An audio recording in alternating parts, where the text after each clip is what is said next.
था मीटिंग, इससे क्या था, इसके हवाले से थोड़ा सा बताएं। नहीं, ये आज नया नहीं है कि मैं यहाँ आया हूँ और कोई ख़ास चीज़ है, लेकिन इतना ज़रूर है कि आज अभी आपको मालूम होगा कि पॉलिटिकल पार्टीज़ का एक वफद भी मिला इलेक्शन कमीशन से, और यही दरख्वास्त की गई वहाँ कि पूरे मुल्क में एक ही खिता बचा है जहाँ असम्बली नहीं है 2018 से। ये अफसोसनाक भी है और साथ ही साथ कॉन्स्टिट्यूशन के दायरे के बिल्कुल मुतरादिफ है, खिलाफ है, और इसी वजह से हमारी मांग यही रही है वहाँ भी हमारे रहनुमाओं ने कि जम्मू कश्मीर में आवाम के पास कोई दरवाज़ा नहीं है जहाँ वो अपनी मुश्किलात का इजाला, मुश्किलात को पेश कर सके और राबिता रख सके एडमिनिस्ट्रेशन के साथ। अफसरों का राज है, वो आवाम के मसाइल को, आवाम के दुख दर्द को पहचानने से इनकार कर रहे हैं, समझते नहीं हैं, और इसी वजह से इलेक्शन असम्बली का होना बहुत ज़रूरी है, और आज तक जो भी इसमें ताख़ीर हुई है वो अफसोसनाक है।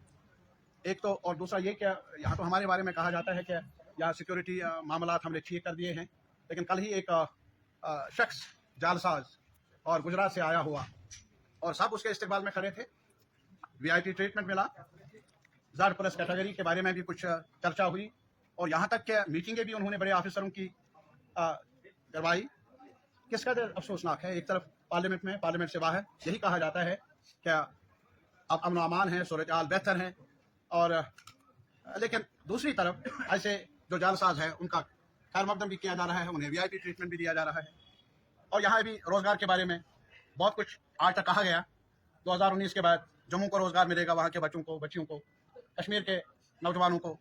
लेकिन अभी मुद्दत के बाद एडवर्टीजमेंट हुआ और वो भी एक दागदार कंपनी को के हवाले किया गया।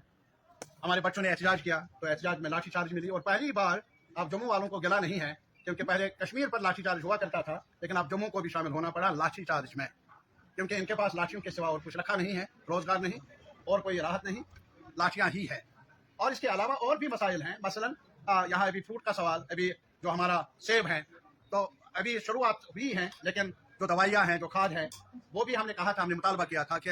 वो भी टेस्टेड हो, वो भी मेयारी हो, ताकि हमारा फल बच सके। लास्ट ईयर का तजुर्बा देखते हुए जहाँ हमारे पूरे जो फ्रूट का सवाल, सेब का सवाल, वो खसारे में रहा, ग्रोवर्स पछता रहे हैं, और हमने ये भी फैसला किया है कि किसान तहरीक की तरफ से दिल्ली में बाकी ये जो शिमला है वहाँ के ग्रोवर्स के साथ एहतजाज होगा, और मुझे उम्मीद है कि इस बार सरकार हमारी बात को समझेगी और हमारे ग्रोवर्स को नुकसान नहीं होगा।